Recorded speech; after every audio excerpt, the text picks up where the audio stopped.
Hope it works. Says live. Okay. So I think it's time, and I've been told to just get right to it. So. I'll introduce you. Oh, sure. Okay. All right. Hello. Oh, here we come. Okay, we're all coming in. Okay. Where's Mark's loud voice? But Mike will do it. Mike Capps, Jessica's husband. Is that how you're known frequently? Always. Yes. I would Bad think so. gig, actually. Right. So that he is going to pick us up in Borders and Ruth and keep us moving forward. Because as Mark said, you discovered the book first. And Among the two of us. okay. I'm sure other Right, people but have. no, that's what I meant. But you told him about it, and we've enjoyed it. So, Mike, he says he does lecture and questions, so get ready to participate, and we'll do prayer requests at the end. Okay. All right. And try to give me a 5-minute warning so I can wrap it up. Okay, I'm good at that. Very good. So I am a repertory teacher, and by that I kind of get into things every once in a while and kind of go down the rabbit hole, and then I'll teach it in different places. So I went down the rabbit hole a few years back after meeting Padraig Otwama, who's the poet who, along with his friend, wrote the book Borders and Boundaries. So what I thought I would do today is we're going to go into the 4th chapter of Ruth, and I have really been teaching the book of Ruth using Padraig's book and some of his poems as a lens. So we're going to look at that last chapter. But I think I know where you are. You've kind of come up to the point where we've been to the threshing floor, as it were, and now we're ready to change kind of the perspective on the story. So we're going to talk about that today, and the interesting overlay we have between the word chesed, blessedness, which is kind of a prototype for grace, and the law and what the law requires. And it's good to have an attorney here, because one of the things we always deal with in the law is it's written and applied oftentimes in circumstances where you couldn't have imagined the circumstance it would be applied in. And sometimes the law starts to make you want to do things that aren't right. It violates your ethics if you're going to hold to the letter of the law. And that's exactly the dilemma, as we've probably been talking about, that Ruth begs. The law says this, and the law says that, and those things are in conflict.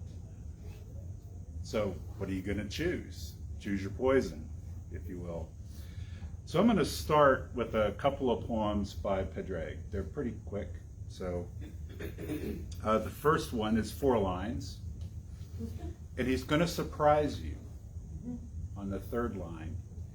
And then he's going to tell you why he's surprising you on the 4th line. So here we go.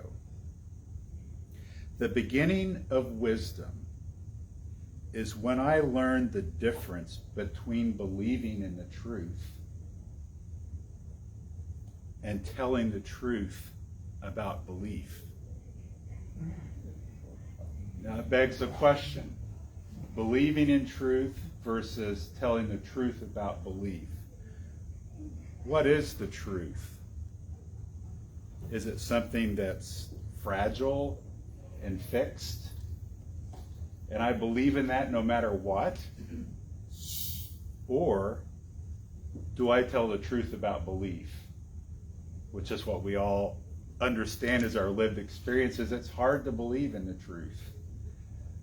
And to be a believer is a struggle, and it has all these contradictions. It has all these gray areas that we live in. And that's the truth. That's what we experience, right? And it's relatively easy for us to just say, that's what's said, that's the truth, and don't get me confused.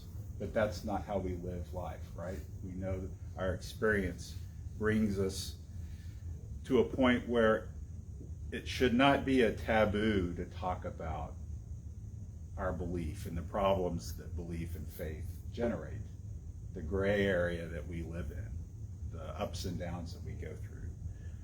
So you're probably already liking Padraig just from his poems. I don't know if you've read his poems or not. They're wonderful. And then he has another one that I'm going to read before we get into it, called Narrative Theology. It's called Narrative Theology number 1, to be precise, which means there's probably a number 2 or number 3 as well. But when I teach, I often start with the class in a series of lessons I call The Bible as Literature. Because what I like to do, and by that I don't mean that the Bible is merely literature, but there are parts of the Bible that are obviously literary. They are a story. They're a narrative.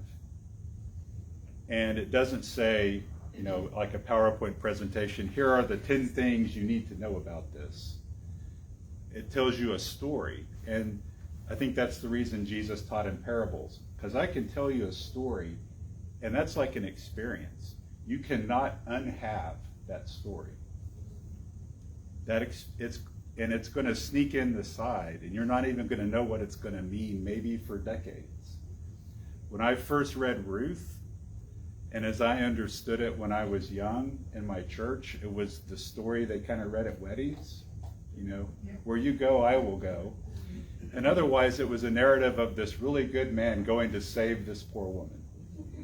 And that is such a small, truncated, little tiny bit of the story that I knew the story, but I had to have a different context. Now, I see what's going on in that. And that's the way art and literature works. That's the way Jesus' parables work. If I just say, who is your neighbor? That whole story comes to your mind. And your answer to that question may have changed over the decades that you heard it. So, all that a preamble to this one poem, Narrative Theology. And I said to him, are there answers to all this? And he said, the answer is in a story, and the story is being told. And I said, but there's so much pain. And she answered plainly, pain will happen. Then I said, will I ever find meaning? And they said, you will find meaning where you give meaning. The answer is in the story, and the story isn't finished. So what Padraig is saying, at least in part, is that if we take, for example, Ruth, this is a story. It doesn't say, thus saith God. There's a lot of that going on in the books around it in the Bible, right? That's the section of the Bible I call men behaving badly. And in the middle of it, we have Ruth. It's a story. It doesn't contain theological statements or prophecy or anything like that. And because it's a story, we have to work for it. The answer's in the story, and the story isn't finished. It's also open. Brueggemann, I think if you've read the book, says in the 7th chapter about sometimes a story lays in the imagination for generations until it suddenly has the meaning in it. Because of the context, where we are, where the society is, we finally all understand what's really going on in the story. And that's very much like my experience with Ruth. I didn't find it interesting until I saw the context that Padraig put on it. And then all of a sudden it comes alive to me. I think you have also probably, with Mark, talked about the location of Ruth within the Jewish liturgy. And this will be important for today, is that it's read, I think it's Sukkot is the festival, but they read the law. Here's the law. Now they read Ruth. And so the idea is we have the law, and maybe Ruth is a lens by which you should look at the law. We have them both. And if you don't want to roll too far one way, or there is a law, but we have Ruth, which is full of chessedness, loving kindness. And that's the lens by which we should look at the law. And I think that's pretty much what the fourth chapter of the story brings us to pretty clearly. What scandal? So last week, I guess you guys did the threshing floor. A little scandalous, perhaps. A little saucy. I called it X-rated, and Mark said no, we would have needed pictures if it was That's right. But the thing I find fascinating about that is, particularly if you look in, around in the commentaries about it, everyone's so worried that they might have had sex. And it's like, is that really what's scandalizing about the story? Isn't the real scandal that these people have fallen through the cracks of society and they're almost starving? They don't have a place to plug in. That's the real scandal. And we get really cranked up about what happened on the threshing floor. But the real scandal is, what do we do with strangers, with foreigners? To me, the scandal is, why would you spend so much time worrying about it? Exactly. And it's interesting in all the, what's going on between Boaz and Ruth. Is it that he admires and loves, he admires her because of the way she treats Naomi, and the way that she is just a obviously earnest and good person, a good worker? Or does he find her attractive and enticing, in part because she's a Moabite, and that's the stereotype that gets enacted? And does it have to be A or B? Could it be a little from column A and a little from column B? And that's another thing that draws us into the story. It's like, it's kind of real. This is how we work. We love people because we admire them and we're attracted to them. And so we can obviously see that love story, and a perhaps earthier love story than I was led to believe in my high school youth group.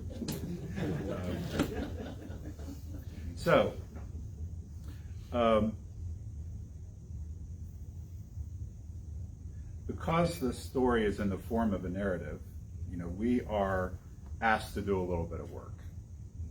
Just like, people don't really like reading poems and literature often because I don't know what it means. I'm going to have to work on it to find out all the meaning that's in there.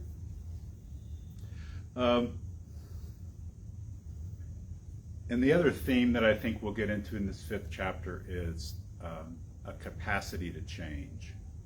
And we saw that last week if you were looking at the story of Boaz. The active measures that Ruth and Naomi took to try to remind Boaz of, he was probably going, I really like Ruth.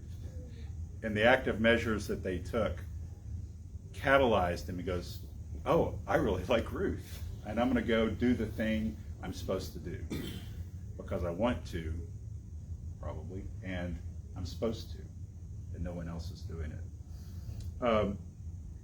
So Boaz is compelled and pushed a little bit to make the step, and so that's what we're going to talk about today. So I'm going to read the fourth chapter. Have y'all just read the stories when you're in here? He reads this. Yeah. I mean, it's so short. It's we can talk about art, or we can read the art, as it were. I am going to read from Alter's translation. It may be a little strange to some folks, but I love this. Mike. Yes, ma'am. There are those of us that are hard of hearing. Can you talk a little louder? I will try. Awesome. Okay. I have this soulful lisp. So I will try. Okay. Chapter 4. And Boaz had gone up to the gate, and he sat down there, and look, the redeeming kin of whom Boaz spoke was passing by, and he said, turn aside, sit down here, so-and-so. I love that translation. It's like he's saying, what's his name? And the fact that they left this person as anonymous makes him a little bit of a caricature, obviously. But it's one of the reasons I like Alder's translation. It's literal, but also bears some of the humor the fun stuff in the original. And he turned aside and sat down. And he took 10 men of the town elders and said, sit down here. So he grabs the kinsman and grabs the 10 people for a quorum, and so they can do some business. And he said to the redeeming kin, Naomi, who came back from the plain of Moab, notice how many times Boaz says Moab and Moabite. You can kind of tell what he's trying to push this kinsman to think. Sold the parcel of the field that was our brother Elimelech's.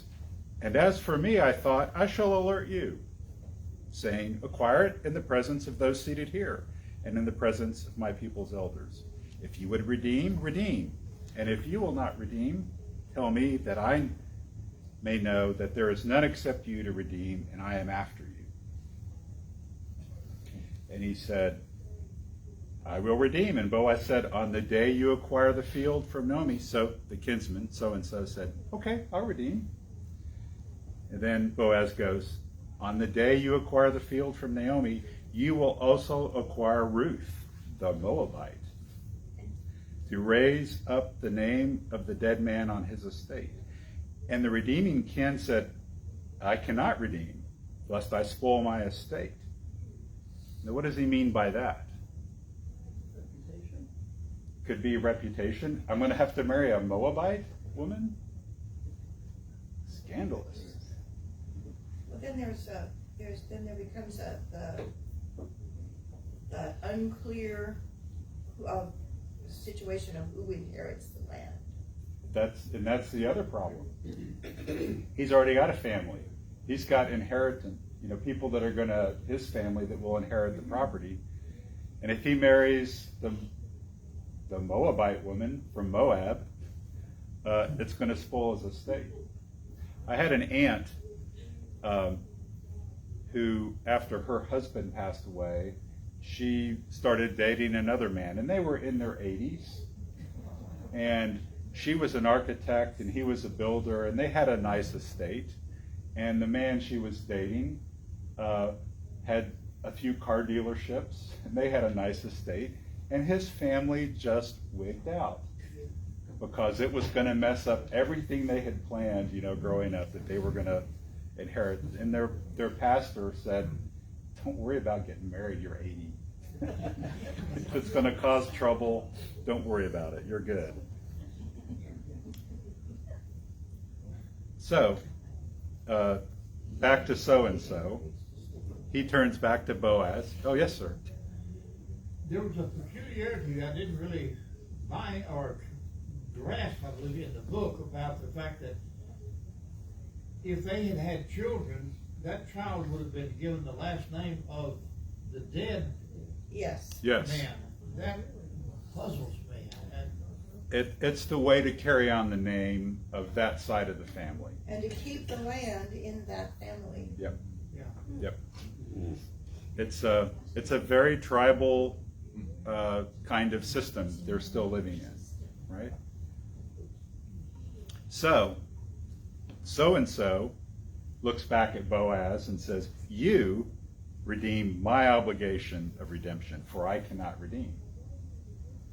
And thus it was in former times in Israel, so there's a little aside here, concerning redemption and concerning exchange to fulfill every condition, a man would remove his sandal and give it to his fellow man.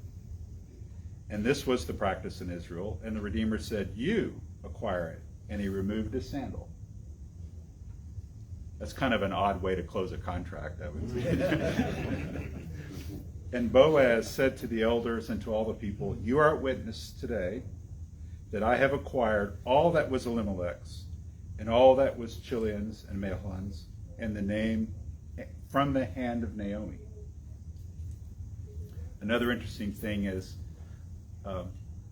Naomi couldn't inherit because her sons had inherited. And so Ruth actually is the legal method by which the land had moved through. And so Ruth, the Moabite, wife of Mahlon, I have acquired for myself as wife, to raise up the name of the dead on his estate, that the name of the dead may not cut off from his brothers and from the gate of his place. You are witnesses today. And all the people who were in the gate and the elders said, we are witnesses. May the Lord make the woman coming into your house like Rachel and like Leah, both of whom built the house of Israel. So we did a switch there again. So we've been following for 3 chapters the narrative story of Ruth and Naomi, pretty much from their perspective. And then boom, chapter 4. They've gone off stage. Now Boaz is on stage, and we see Boaz shrewdly manage the situation, right? And then we've got this Greek chorus that now steps in. So we've gone, the literary kind of liminality here is that we stepped, when Boaz had his epiphany last week, we went through that limbo phase where no one was doing what they needed to do, to Boaz is going to do it. And now Boaz gets the whole community to do what it's supposed to do by his act. And then we switch to this Greek chorus. And the Greek chorus, the women, who are at the gate, they say, we are witnesses. May the Lord make the woman coming into your house like Rachel, like Leah, both of whom built the house of Israel, and do worthy things in Ephrathah. I'm sorry, but I'm not very good at these old names. And proclaim a name in Bethlehem. May your house be like the house of Perez, to whom Tamar gave birth by Judah. From the seed this young woman will give you. And Boaz took Ruth the Moabite. And I just love the fact that they just kept saying over and over again, and she's a Moabite. And that's for us as extensions of Israel. You could put in your own kind of label on her based on whatever prejudices and enemies we have today. And that would be pretty much the same thing. Yes, ma'am? I was going to say, it would be kind of like a Texan marrying a New Yorker. That's right. They're from New York. They are the Not a other. Southerner. Yeah. Yep. And I think that's obviously part of the theme that Padraig has pulled out in this book. It's even like you've got Irish people who don't get along with Irish people because one's Protestant, one's Catholic. And where do we learn that? So this is very much a counter narrative to a group of people who believe they've got it all figured out, and that purity, and it's almost like the purity's become a fetish. Everything's about purity, and if you look at the books that are going on around them, the prophets say, get rid of your foreign wives and children. You've polluted our culture and our bloodlines, almost, to a fetish. And now we have, at the end of this story, Boaz took Ruth the Moabite, and she became his wife, and he came to bed with her, and the Lord granted her conception, and she bore a son. And the women said to Naomi, blessed is the Lord, who has not deprived you of a redeemer today, and let his name be proclaimed to Israel, and may he be a restorer of life for you and a support for your old age, as your daughter-in-law, whom you love, has borne to him, who has been better to you than 7 sons. And Naomi took the child and placed him in her lap and became a nurse for him. And the neighbor woman called a name for him, saying, a son is born to Naomi, and they called his name Obed. He was the father of Jesse, father of David. And this is the lineage of Perez. Perez begat Hezron, and Hezron begat Ram. Ram begat Amminadab. And Amminadab begat Nahshon, and Nahshon begat Salmah, and Salmah begat Boaz. Boaz begat Obed, and Obed begat Jesse, and Jesse begat David. And here's the hilarious part, after all that stuff about how he was going to have Nahon's name, he doesn't. And David, if you fast forward into the story of David, when David's family gets under duress and threatened by Saul, where does he take his family? To the kingdom of Moab, and to the king of Moab, and say, take care of my family. So while we draw boundaries and borders, you see the beautiful kind of grace, blessedness that has exchanged between Moab and Israel just in the story. And obviously, if you extend the line of David, you come to Jesus. So the scandal of the threshing floor and the foreign wife, abhorred in all the surrounding books, becomes in the lineage of David and the lineage of Jesus. What question does that beg? What does that tell us? Yes, ma'am. If Ruth had this child, and it was considered Naomi's lineage, how did that work? Because it was a daughter-in-law. We'll need to repeat the question to the... Okay. So I think I can ask the question and answer it in the same way. So Ruth becomes, it doesn't really matter what comes before Ruth, but Ruth and Boaz become the great-grandparents of David.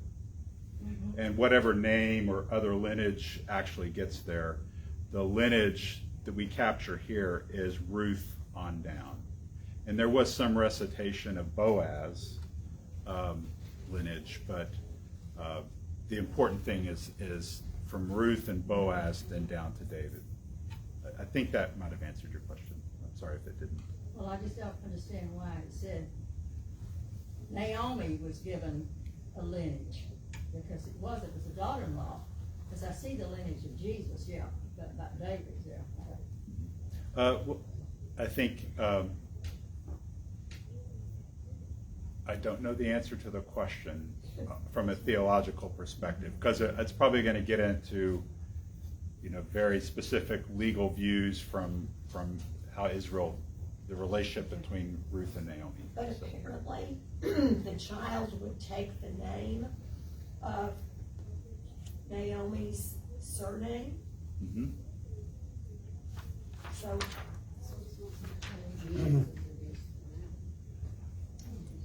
Maybe it was because Ruth was the last thing after Mahlon, because Ruth was what was left of Mahlon. Right. Ruth and her son, Naomi son marries Ruth and their family. And then Ruth marries Boaz, and he's a redeemer to continue the family that's now gone. But Boaz is obviously part of the family, and that's where they capture the lineage to go forward. So I don't know how much of the considered on the bloodline legally all that happens from Naomi's side. That's a great question, and I'll probably add it to my repertoire. So how does Boaz present his case?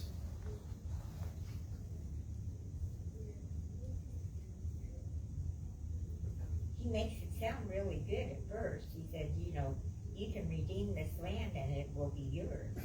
But then when the guy says, okay, I'll redeem it, then he says, well, but you also have to take Ruth Moabite. And he makes a big deal about her being a Moabite. Yep. So. Yep. I think she just said it. He just states the facts, but in a very strategic way. Yep. The deal has a poison pill, as they say. You can take the deal, but you got to take this. And old so-and-so, the caricature, demurs, and then we end up with Boaz getting what he really wanted. He also plays to the prejudices that he hopes to eventually prevail over. Mhm. And so we see at this point the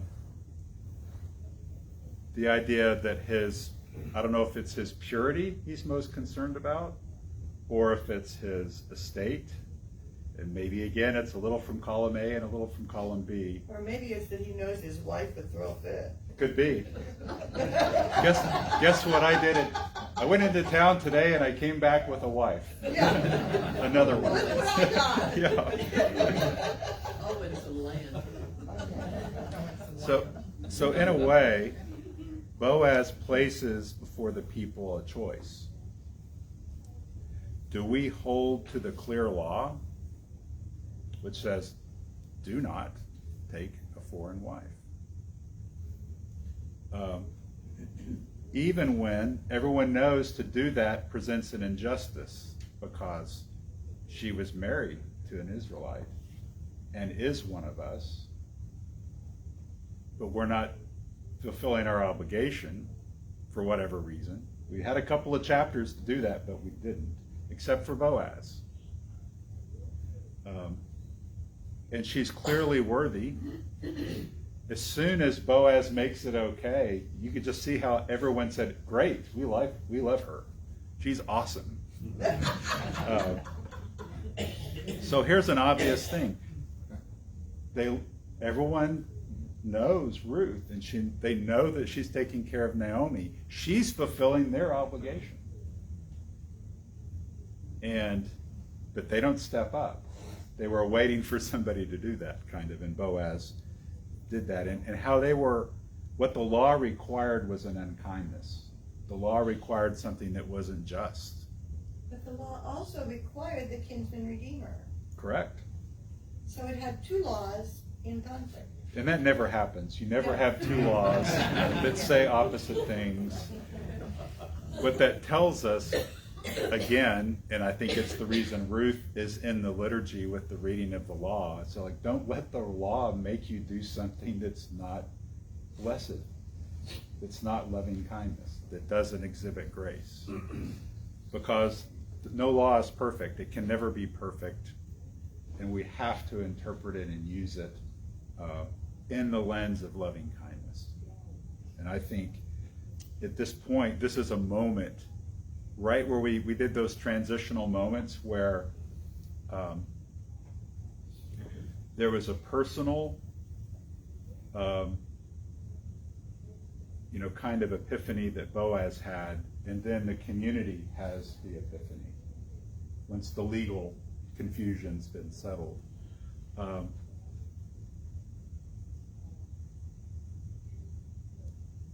So at this point, the law turns, it bends towards Ruth.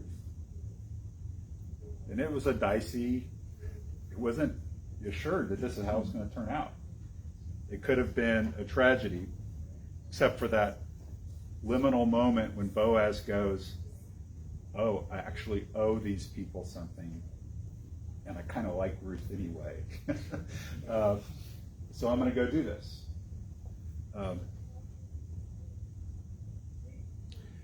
What causes us so everyone had a choice to make. I've got an outsider, and I chose this law so I could keep them as an outsider. She's also an insider, and I can choose this method to make her more of an insider. What makes people choose which direction they're going to take? They had to know her. They did. She was another until they were shoulder to shoulder with her, gleaning in the fields. Right. And seeing, I had relatives. My grandfather, growing up when he did, had issues with racism. And I went to college in the same town where they lived, and I would bring friends home for lunch. They said, come bring some of your buddies home from lunch, because I know they're all away from home and they'd love a home-cooked meal. So I brought my friend Robert Rubio. And I'm sure that was the first time my grandfather had ever sat at a table with a Hispanic man. And after that meal, my grandfather took me aside. That Robert is a good guy. I said, oh, he sure is. Yes. And that's what it requires. It's like we set these people up as other out of our own fear. And ignorance. And you know, some of you have heard George's sermon today. He talks about this specifically in the sermon. So there'll be a scapegoat discussion that'll be that you want to latch on to. But a lot of what I would see is, thank you, that's perfect. Because I got to leave something for Mark next week. Is a lot of this has to do with our fears more than their strangeness. And oftentimes when I look at issues, particularly with the suburban church in America, you scratch the surface, it's fear. They would rather believe in the truth than to tell the truth about belief. That it's not black and white. Yes, sir. Sometimes these fears can have some very sad outcome. You talked about your grandfather, and I'm talking about mine. Yeah. My grandmother, or my great-grandmother, I'm not sure exactly, in my lineage anyway, had a baby. Her milk dried up, and she was unable to produce enough milk for the baby. Their doctor found a wet nurse, but the wet nurse was black. My grandfather objected to that completely and totally. And in very colorful language, which I won't repeat, he made that objection known. And the baby died. Now, my question is, my own idealism comes out here. What might that baby have become? Who knows? From poor background, yes, but a lot of it came from poor backgrounds to get something worthwhile. Yeah. Could have been the great grandmother of David. Yeah. Even. So I'm going to finish with this. This is one last poem from Padraig. It's called Postcards to the Center. It's got 3 stanzas. The big payoff is in the last one, so I'll kind of go through this and then linger on that. Postcards to the Center. To the center from the edge. So he's taking the perspective of I'm out here on the edge and all you people are in the center. To the center from the edge, this circle is marked out by the dredges of your justice. And at these edge place ruts, we eat the crusts of hope. Must this circle never end? Please, can we make a new shape, shaped a bit like you and shaped like me, shaped like how we think that things might be if things were not the way they've been.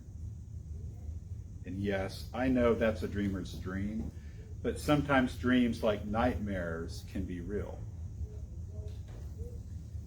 To the center from the edge, we're still here. If you drown out all our voices, you will not drown out your fear. We're still here. And that's another thing I think that we're good at, is there are uncomfortable tragedies and things happening at the edge, and we don't want to look at it, but we can't forget it. Even in our subconscious, we still become prey to our own fear. And until we face those things, we're going to be dealing with our fear, and it's going to come out in different ways, like fear of the stranger, for example, and hence the scapegoating stuff that George will talk about in the sermon. So another thing I loved was the resonance between Padraig's poetry and his position as an outsider, because he's a practicing Catholic, but he's also a gay man in Northern Ireland. So he is the ultimate outsider. And so he sees everything through that. So you can see how he landed on Ruth and goes, this is my book. I'm a male in Ireland, and these are Jewish women. but he saw the linkage between their experience and his experience in the story. So there you go. But would you do a closing prayer on Facebook Live? Sure, Okay. I would love to. Right, yes.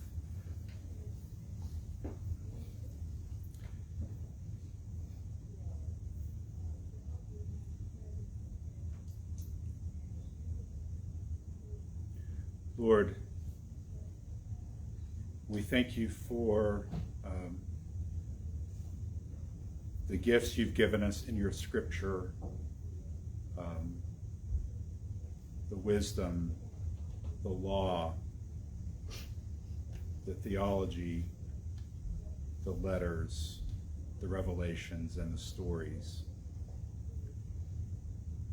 We're grateful that you have spoken to us in a way that aligns to our humanity,